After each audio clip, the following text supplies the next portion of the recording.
Welcome, everyone, to the Student Ministry Podcast. This is episode 59 of the Student Ministry Podcast. My name is Steve Cullum. I'm your host. And today I'm going to be interviewing Crystal Chiang, one of my good friends, who is also the executive director of student strategy at Orange. And some of you know Orange because they do some amazing work there in the Atlanta area. But for churches around the world, they have been offering some great resources and just help and helping us combine those efforts of the family and the church together. And they've been kind of leading the charge and all that. So we get to talk to Crystal today about what she does there at Orange, but also what she does as a small group leader, as she's in the trenches doing student ministry as well. But one really, really important thing we're going to talk about is this upcoming event that they are doing with DYM and combining these efforts to come up with something in place of the National Youth Workers Convention that was supposed to happen this fall.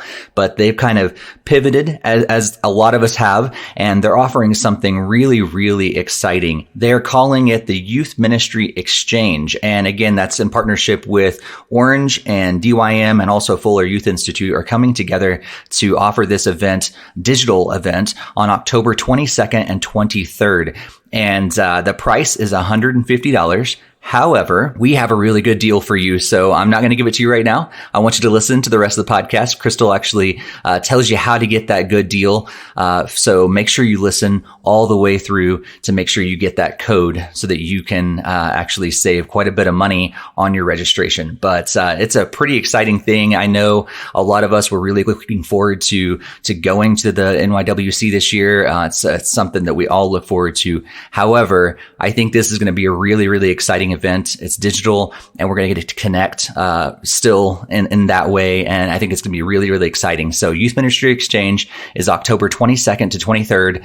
Normally, like I said, it's $150, but they're offering you a special deal. Just listen all the way through the podcast to make sure you get that code. We also want to thank G-Shades for sponsoring this episode of the Student Ministry Podcast. G-Shades is a youth ministry curriculum and teaching strategy that's focused on helping students see everyday life situations through the lens of the gospel.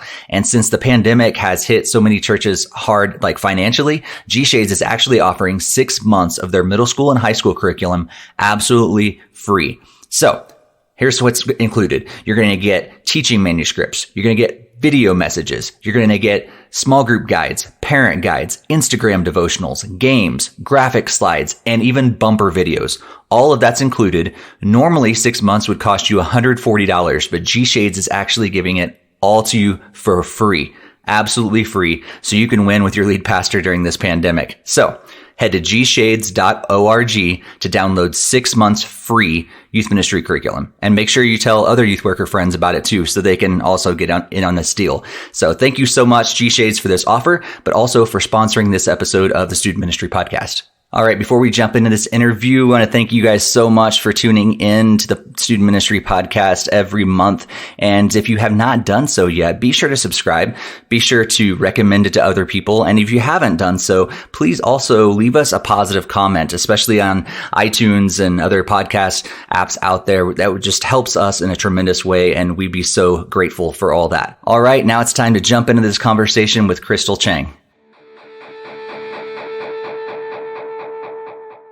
All right. Thanks so much for joining us today, Crystal. Appreciate it. It's so good to see you, friend. Yeah, it's been great. We have known each other. I don't even know how long we have known each other. I think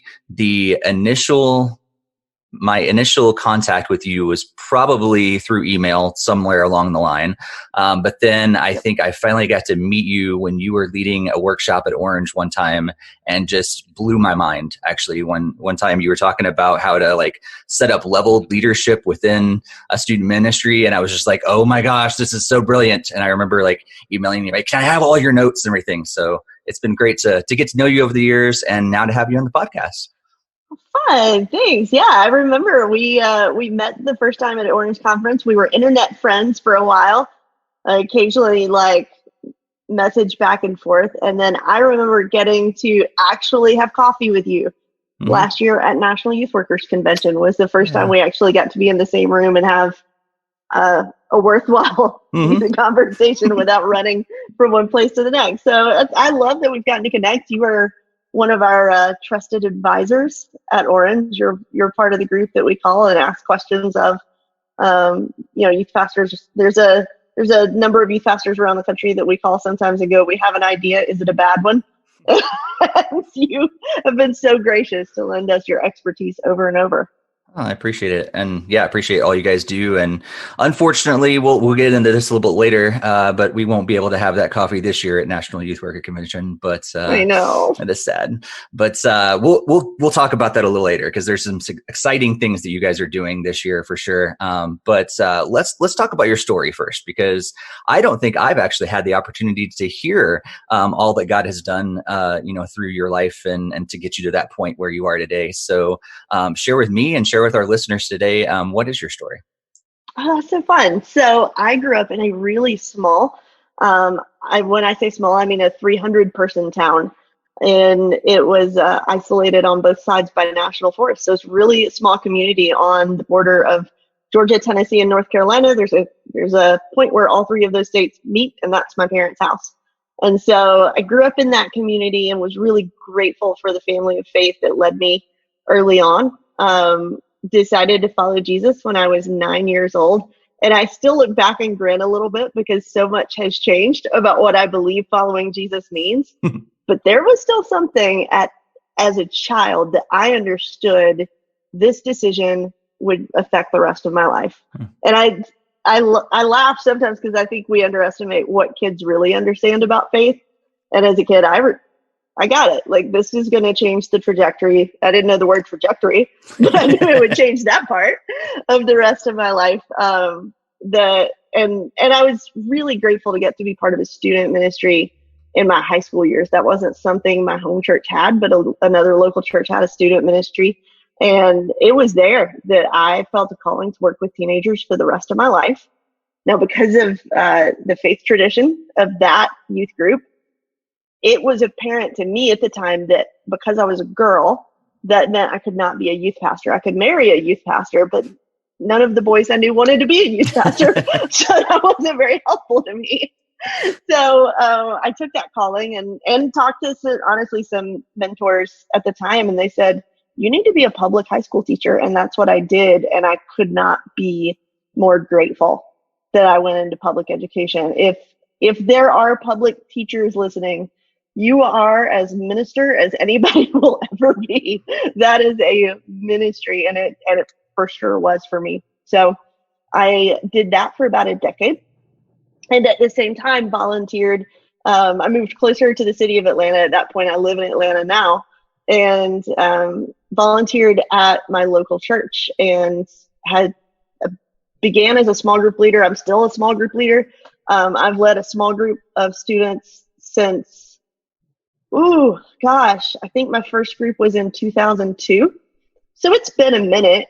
Yeah. We've been leading small groups for a while, but also through that got the chance to communicate with students from a stage. I got the chance to lead other volunteers and figure out what it looks like to lead a group of people who don't get paid to do what they do and still show up every week anyway.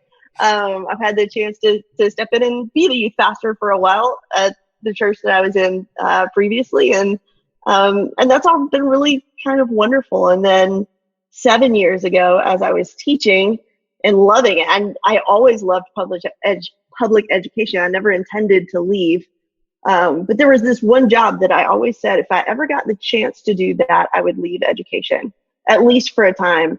And it was to write for a curriculum company. I've always been a writer, and it was one of those things I told God about, and nobody else. Didn't tell anybody else I ever wanted to work there. And I had no idea where that company was located. I assumed that Nashville or Colorado, because that's where all the Christians are. Like that's where those companies live. Turns out it was 10 minutes from my house, and it's a long story, but I eavesdropped on a Starbucks conversation once and found out that they had an opening for a writer, and that's how I ended up where I am now.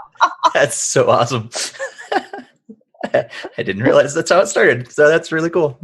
Yeah, really, really mystical and magical. I eavesdropped on a conversation at Starbucks when I was supposed to be tutoring a kid, and went, oh, they need a writer for high school? I can help with that.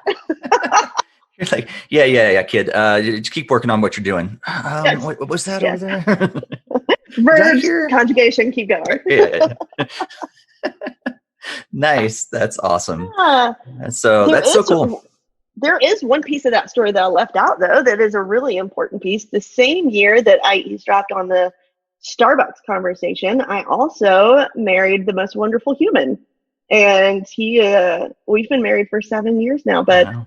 Tom Chiang is just the absolute best. So we got married and changed jobs and changed how, moved to a different place all at the same time. So it was a big year. Nice. And he's not a youth pastor. He is not a youth pastor. He's in marketing for an internet security company. We could not be more different. And you may see our one and only child wandering around here. There's a Chihuahua that you may see in the background here. But we have a very angry elderly Chihuahua named Javier. Nice. I did. Oh, there he is, right there. Yep. So, hey, buddy, cool. You heard your name. Cool. Well, let's talk about your ministry. And I know it's kind of multifaceted because you are in volunteer ministry. You're all those things that you do at Orange. Let's talk about your volunteer ministries a little bit, because I know, like you said, you've been a small group leader for a while. And am I correct that you just graduated a group? Is that right? You are correct. I'm a disaster about it. Thing. But that's an exciting thing. We'll focus on the exciting part of it. It is. Yeah. So what was that? What was that like being a small group leader over the years? Like, what does that look like for you? How do you do that? So as I mentioned, I've done this a number of times. The very first group of girls that I had as a small group turns 30 this year, which is just wild. And watching them grow up has been fun. I actually get to lead alongside a few of them, which is neat. But this last group of girls has been just a joy and an adventure. Every group is different. Every volunteer you talk to would say that every group is different. What I appreciate about the church I attend now is that a 4-year commitment is required. And I remember when they first told me that, I was like, look, I've been committed to youth ministry for 20 years. I don't know if I can commit to 4 years in the same group. And they said, well, that's what it is. That's what you have to do. And I was like, okay, I'm in, I'll do it. And I never imagined the value of that long-term volunteer commitment. One of the things that I keep thinking about is there were 2 or 3 girls in my group that showed up freshman year, and I didn't see them again for 3 or 4 years. And they came back. And they came back to our group, and they came back to me as a leader. And I kept thinking, what if they had a different group? What if they had a different leader? What if they didn't know who to come back to? What if they didn't have a phone number to text? Like, what would have happened then? And so having girls leave and come back has been really fun. And just developing, relational collateral over 4 years is really helpful, because the whole freshman year, I love talking to freshman leaders and just saying, hey, this year is going to be hard. And if you expect it to not be hard, you're going to be so disappointed. But if you stick with it for another year, the hard part of this year will be worth it. Because freshman year is just all investment. You don't get anything back. It's like having a newborn. Like, they don't give you any smiles. They don't give you anything. There's no payoff with freshmen. And if you take freshmen again after leading a freshman group, it's like getting in line for a roller coaster, and when it's your turn, you get in line again. Right. It's like, no, you never even got to the ride. You never even got to the good part. So it was really fun to share that sort of long ride with this group. And particularly, I started thinking about their sophomore year, because I realized their sophomore year how fast this was going, that we were halfway through their summer camps. We were halfway through their retreats. And I started thinking about what graduation would look like, and what it looked like for every other group I'd ever led, and what that meant for their, we all know the statistics in youth ministry about what happens after they leave high school. And I didn't want that for my girls. but I also didn't know how to prevent that for my girls. And so we spent a lot of time talking about, my co-leader and I talking about what it would look like to love them after they graduate. And I tell you what, we did not anticipate was a pandemic. You didn't see this coming? We had great plans for all these beautiful, meaningful events we would do senior year.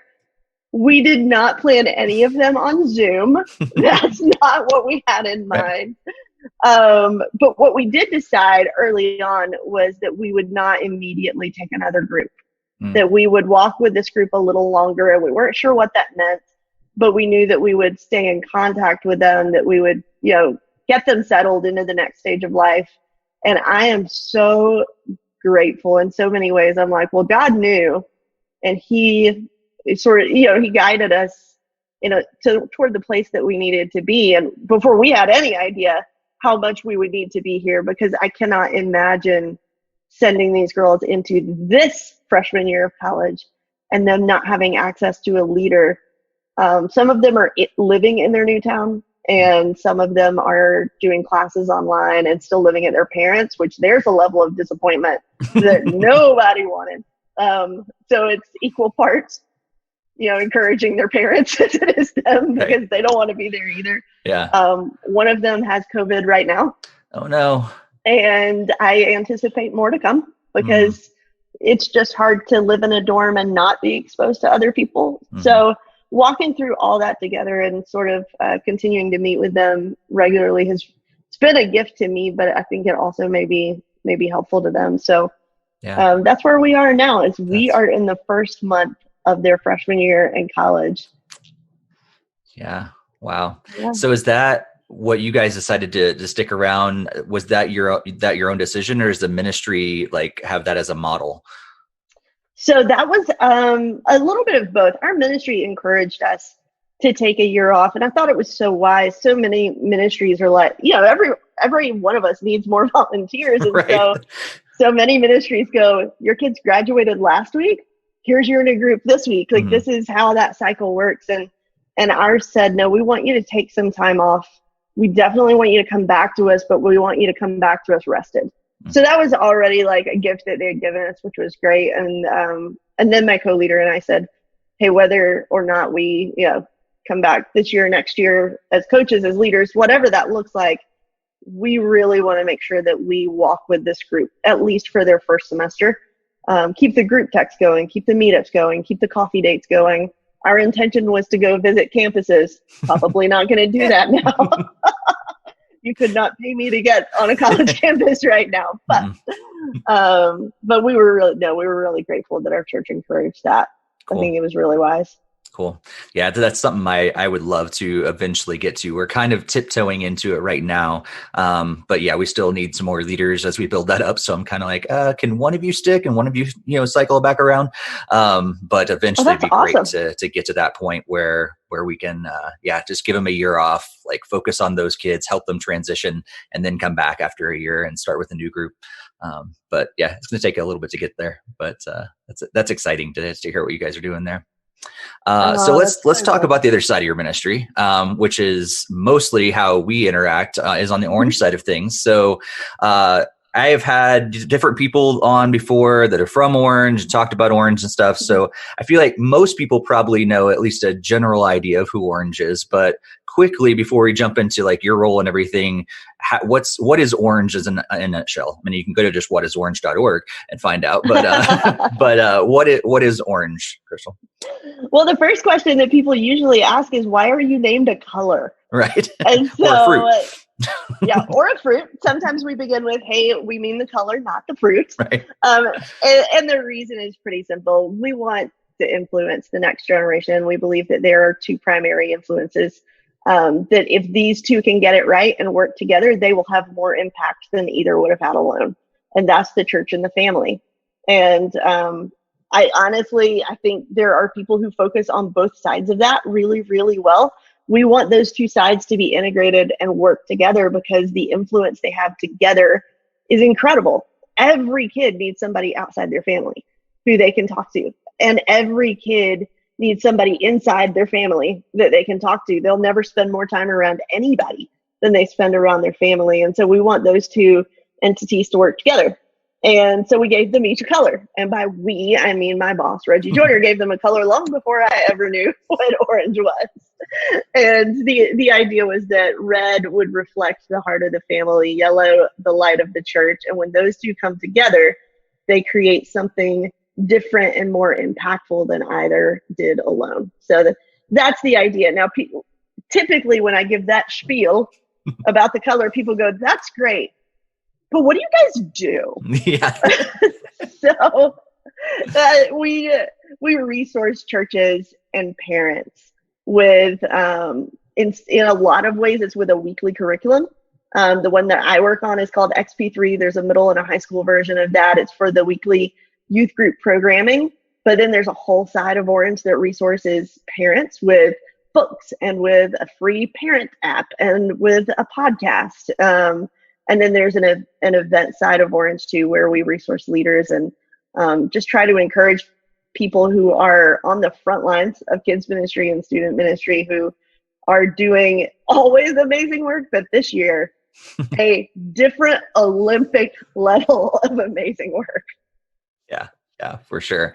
And that's so cool. I think a lot of people probably, if they've heard of Orange, they might know about the curriculum more than anything else. And I think I've talked to a lot of people and said, hey, like, have you heard of Orange? They're like, yeah, but we don't want to use the curriculum. And like, but it's so much more than that. Like you get like, you know, the resources, but also the relationships and just all those different things, the community itself. And so it goes far beyond the curriculum itself. But you get a, you know, hands-on, you get to run XP3. So what does that look like day in and day out, you know, for you to focus on this aspect of student ministry to be able to, you know, make sure this curriculum is as best as it can be for all these churches that are using it? For sure. So we have this joke around the office that Sunday's coming, because Sunday is always coming, always. Every week there's a new week of programming that needs to happen. And now particularly since so many churches have both digital and in-person options, it's like, Sunday's coming twice. Like there's going to be two different things, two different programs that we have to plan for. And so in some ways, creating programming for all of that is a constant movement on our team. And we have two teams that are brilliant, but also smaller than most people think. We have a middle school team in-house and led by Ashley Marie Bohens. She is my coworker soulmate. She's my favorite person to work with. And then we also have a high school curriculum team, but those two teams combined in office full time is only about 8 people. It's a small group, and we obviously can't create a year's worth of curriculum or even a month's worth of curriculum with those 8 people. And so for every quarter, every season of content, each of the 2 curriculums will work with about 70 contractors. And they are typically youth ministry leaders. Sometimes they are teachers and educators. Sometimes they're theologians. Sometimes they're writers and graphic designers. But a large number of those are youth pastors. I know you've been one of them and continue to be one of them. And so that's probably my favorite part of my job, is getting to work with this large group of contributors around the country and sometimes outside the U.S. to figure out, like, what is the best way to talk about this topic to a kid. And in that way, I think we need each other a lot, because I know what the best way to talk about that topic to a high schooler is, because that's my background. But I have no idea what the best way to talk to a 6th grader is. And that's why we need a middle school team. But at the same time, I have no idea what this looks like for a kid in Colorado. I know what it looks like for a kid in Atlanta. And I know what it looks like for a girl. But we also need guys who are working with us. We need people from different ethnic backgrounds who help us understand how culture and ethnicity play into this conversation. We need people from different theological traditions to help us understand, like, what does this look like in my tradition? And how can I lead teenagers who grew up in this family of faith? And so working with a large group is one of my favorites. We work with about 60 denominations. And a number of countries. And so there's always a lot of going, does this work? And does this work for you and you and you and you? And how can we work together and make sure that we're leading the kids entrusted to us really well. That's awesome. I think that's one of the things that I appreciate so much about Orange is that it is very interdenominational. Like there's not really a specific belief system other than the Bible. And it's really cool to get some different influences from different people, from different ethnic backgrounds, different denominations, different everything that comes together. And that's so awesome how you guys are able to do that. And I think one of the best places to see that happen is at Orange Conference, because I love just coming together and just seeing everybody that is a part of this huge community. And, you know, some of them look like me, but a lot of them don't look like me at all. And I love the ability just to connect and see what's working there and see what's working in different parts of the country. And yeah, some things that work amazing in Northern Colorado are like bombing in another part of our country or another part of the world. And it's so cool to hear what's working there. So normally we'd be coming together, like I said, in a few months for National Youth Workers Convention, which was it 2 years ago when Orange announced that you guys were kind of going together with DYM to purchase youth specialties and kind of take over that ministry and take over National Youth Workers Convention and all that stuff. But yeah, we can't have it this year. So what are you guys' plans? What are you doing?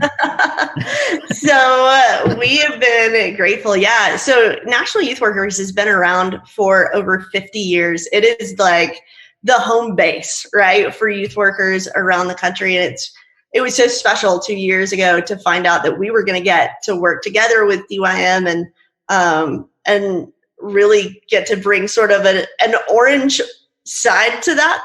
An orange side to that conference. By no means was it an entirely orange conference, but it was, we got to bring our whole team, which is normally not the case when we travel, but we were able to bring our whole team and interact with youth workers around the country there. And it was so fun. And it's one of my favorite events every year. And that was actually one of our first questions. We got through our own Orange conference in April, which was all digital and so fun. And at the end of that said, wait, this is all going to be over by November, right? We can still do National Youth Workers in person. Surely we can. And sure.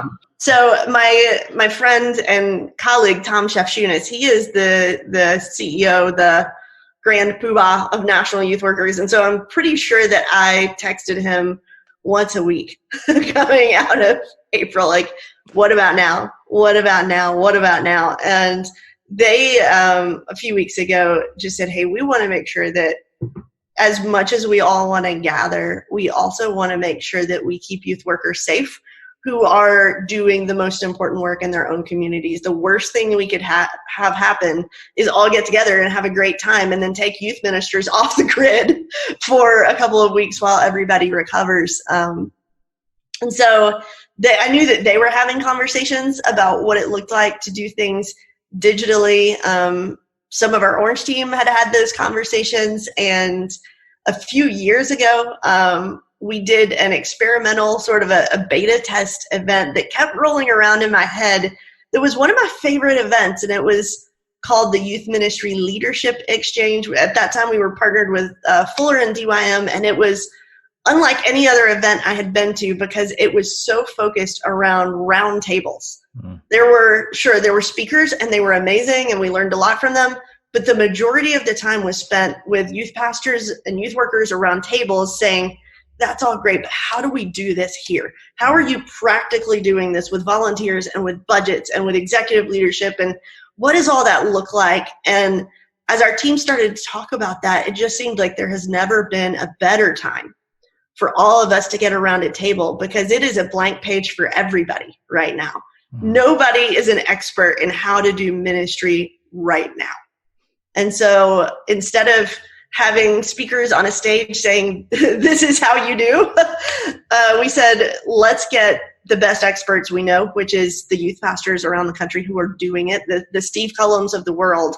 Let's get them around a table and just learn from each other and go, what's working in Northern Colorado, and what's working in Southern California, and what's working in South Korea? What is working for you? And So we're all going to get around a digital table, of course. It's not going to be a physical table. I'm going to miss some of our lunches together. Those were always fun.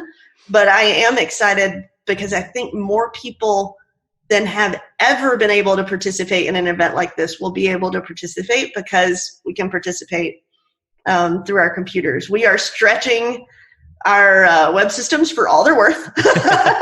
We are in constant communication with Zoom and with some other technology companies to make sure that as many people as possible can join us. And so everybody can be part of the conversation, because that's only going to make us better. For sure. Yeah. That's so awesome. And I think it's cool for those of us that are, in the trenches and everything and making these decisions day by day and trying to figure it all out, to also know that you guys that are resourcing us are also trying to figure out what does this look like. And you've had to make your own decisions and tough decisions like that as well. Sure. Just like, we would have loved to have more traditional summer camp this year. We had to pivot. And it was the same thing for you guys as well. It'd be great to bring all these youth workers together, but the wise decision is we do have the benefit of being online nowadays, and how can we actually make this happen? And I love that you've changed the focus as well, because I was a part of that, the Youth Ministry Leadership Exchange, and still to this day, like, I've loved it and have told everybody, like, if it ever comes back, make sure you sign up right away, because it was such a great experience to get in there and talk about the real ministry stuff. So that's really cool that we're kind of bringing it back in a digital way as well this year. One way that it is different than a conference we've done before that I think could be useful is during the same week, there is a youth ministry exchange, but there's also a kids ministry exchange. Right. And I think there's value in family ministry teams, both like getting some wind in the sails and also going and getting new ideas and bringing them back. And as a whole team with a common language going, okay, well, what do we do now? And how do we tackle this together? So, if I were leading in a youth ministry right now, I would for sure be hoping that my kids pastor and trying to get my kids pastor to go with me, because there's just so much value when we're all speaking the same language. Would there be any sort of crossover between that, or are those kind of two just simultaneous kind of events?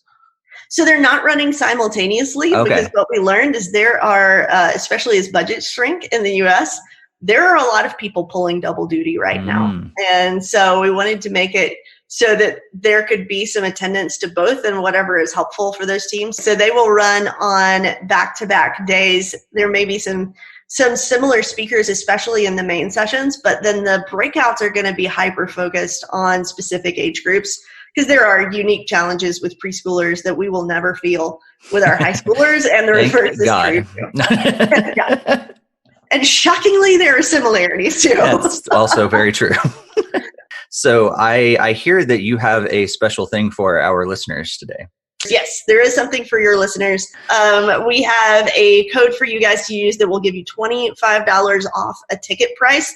The code is very easy to remember. It's Steve. Use code Steve to get $25 off to Youth Ministry Exchange. And I believe it is active for the first 100 people who use it. So there you go. Well, thank you guys so much. And yeah, I'm sure our listeners are already, start to fire up their browsers and everything and put that code in there. Like I said, first 100. So hopefully, hopefully you get in there. That's awesome. And that's really helpful too, because I like during this pandemic and everything, like this event itself is pretty affordable already, but for $25 off, that's awesome. So thank you guys so much for doing that for us. Of course. The goal is to keep it affordable enough that every church could attend. But an extra $25 off will pay for your lunch during the event. So. For sure. Yeah. And if you use it wisely, maybe a couple lunches. There you go. And then, so to wrap up today, I'd love to just ask you, what are a couple tips that you'd like to share with the other youth workers that are out there? You have your own podcast that you're often a part of there at Orange Students, where you guys share a ton of tips all the time. So I'm going to try to ask you a difficult question and narrow it down to a couple, but you got a wide audience of a bunch of youth workers out there that are just chomping at the bit. What's something I can take away from this today? So what are a couple tips you'd like to share with them? For sure. My favorite tip to share with young youth workers is do what only you can do, because there is such a pressure in youth ministry to do everything. For most of us, we're the only person. If you're the youth worker at your church, very often you are the only youth worker at your church. Some staffs have the opportunity to have a couple of youth workers, but in general, it's a small team. And so there's a pressure to do everything, to write the lesson, speak the lesson, lead the students, lead the parents, sweep the floor, order the tacos, that you have to do all of it. And the reality is we can't. And something always suffers. And so often in my own life, the most important things suffered because I felt pressure to do things that were less important, but were on my job description. And so my encouragement to youth workers is always do the things that only you can do and figure out how to get help with the rest. So only you as a youth worker can sit with your volunteers and lead them well. No one else can step in and do that for you, but someone else can help you write the emails.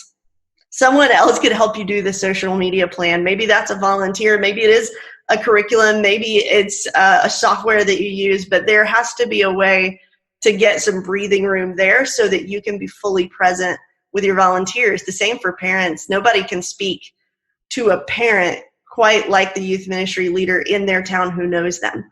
But to make that happen, somebody else may have to help prep the lesson, or somebody else may have to order the buses for the youth retreat. For heaven's sake, spend 6 hours on a phone call with a bus company. So I always encourage youth pastors and youth workers to really sit down for a second and evaluate, not what do I have to do, but what are the things that no one else but me can do? And then what are the important things that someone else actually could do? That's what I think led leaders like you and like me and a lot of people towards small groups driven ministry, because there are only so many teenagers you can realistically disciple at a time. And eventually you have to bring other adults in who can help you disciple those teenagers. So do what only you can do. The second piece of advice is one I keep trying to give to myself right now. And I am hoping that I am listening, but it is, don't try to paste an old playbook onto a blank page. Very few times in your lifetime do you get a blank page to start over, to build something new, to reimagine, to ask the question, honestly, is this working? And if not, would something else work better? And my tendency is to go, that's great. So last year we did this event and it was really good. Let's take that and paste it onto this blank page. And so I keep trying to remind myself as a small group leader, as a volunteer, to honor the blank page. And maybe that means I don't have to meet with them every week. Maybe it means I meet twice a week for half an hour instead of once a week for an hour. Maybe it means we walk around Target with masks together and talk about the gospel instead of sitting in a small group circle in a room at our church talking about the gospel. But I'm trying to honor the blank page and not paste a different older page on top of it. And so I would encourage every youth worker to do the same. Mm. And those are both so good. I could think about those for a bit. It's so important, especially during this time right now. I feel like a lot of youth pastors probably. I was actually just talking to one the other day who is at a smaller church, and he's already got so many hats that he's wearing. But as soon as the pandemic happened, well, he became the tech guy as well, and he became the video editor, and like all these different things. And so it's so important to make sure you're doing that. But at the same time, like we have been given. The positive side of all this pandemic is a blank page. Like a lot of us can kind of rethink how we do ministry during this time. And it's been really cool to do that. So yeah, think outside the box, think about those things. Like what would this ministry look like if you could really start clean? Because I think a lot of us have that ability to at least maybe not start completely clean, but pretty close to clean during this time. There's never been a better time to kill that thing you hate. Absolutely. We've always had, every one of us has something in our youth ministry that feels like the old couch that we can't get rid of. For a long time in our church, it was a picnic that nobody really liked, but we still did. Yeah. So for the picnic or the old couch, there's never been a better time to just delete it and move on and say, oh yeah, we did that a long time ago before quarantine, but we don't do that now. Absolutely. Absolutely. So Crystal, it's been awesome to have you on. I know people are going to want to, check out all that you're doing online with Orange and everything else. They're going to want to connect with you, check out the Orange Students podcast and all those sort of different things. So where's the best place for people to find you online, ask all the questions and follow up on all the stuff that you've talked about today? So everywhere I am listed as Crystal C. Chiang. That last name is Chiang. So Crystal C. Chiang on Instagram, on Twitter, crystalcchiang.com. All of those are easy places for us to get in touch. And the Rethinking Youth Ministry podcast is linked there. Orange is linked there. And there's a spot there for sure to chat and ask questions. And I would love that. Cool. Well, thank you so much for not only being on today, but for all that you guys do there at Orange and all the ways that you've benefited my ministry. I'm going to speak selfishly here. I know you've benefited other people's ministries as well, but it's been a huge blessing. And it goes beyond the curriculum. It really does. It's like I kind of got tossed into XP3 in the beginning. I think there's a combining of different curriculums that I was using, years ago, and they're like, oh, hey, you've got XP3 now. I'm like, okay, cool. What's that? But I've stuck with it, not only because of the content, but because of the relationships that we've been able to make with you guys there at Orange and the huge benefit that you bring to our ministries way beyond the curriculum. It goes way beyond. So thank you so much for all that. And God bless all that you guys do for us. Well, that is so mutual for us. You've been a blessing to our team as well as we've gotten to learn from you. So thanks for having me on, and thanks for sharing one of our conversations with the world. Well, that brings us to the end of episode 59 of the Student Ministry Podcast. But before we wrap up, I want to make sure that you guys know all that is included in the Youth Ministry Exchange. Again, that's October 22nd and 23rd. And that will include 4 main sessions, over 20 breakouts with live question and answer times, 4 opportunities for virtual roundtable discussions, and they're also going to have a big digital exhibit hall with some of the best ministry resources out there. And of course, 3 bathroom breaks, which is really important for those of you that did Orange. That was something I think they were missing this year was bathroom breaks. So you're going to have 3 bathroom breaks this time. But yeah, you're probably wondering, like, with the speakers and the schedule and all that stuff. I've actually set up a bit.ly link for you guys to make it really, really easy. So you just go to bit.ly/YMX for Youth Ministry Exchange. So that's /YMX 2020. So bit.ly/YMX 2020. And don't forget to use the code Steve to save $25. And it's important to know that that's a capital S and then lowercase TEVE. So capital S and then lowercase TEVE to save $25 off your ticket price. Thank you so much to Orange for offering that. I also want to thank G-Shades for sponsoring this episode of the Student Ministry Podcast. Be sure to head over to gshades.org right away to get 6 months free youth ministry curriculum. That's 6 months for free. Absolutely free. Thanks so much, G-Shades. Thanks so much, Orange. We have so many great offers for you guys this podcast. And we want to thank you guys as well for tuning in. If you haven't followed us on social media, if you haven't subscribed on your favorite podcast app, if you haven't left us a positive review on that podcast app, be sure to do that and share this with others that you think would enjoy this kind of stuff. And again, if you know some youth worker out there that we have to interview because they've got a great story, God's doing some really cool stuff through their ministry, any of that, be sure to let us know on social media. You can actually follow me at Steve Cullum on Twitter and Instagram. And you can also follow the Student Ministry Podcast at StuMinPod. That's StuMinPod on Twitter. And then at the Student Ministry Podcast, both on Instagram and Facebook. Also, be sure to check out all of Crystal's information. All those details are going to be in the show notes here on the podcast. Thank you guys so much for being here once again for the Student Ministry Podcast, and may God bless your ministry.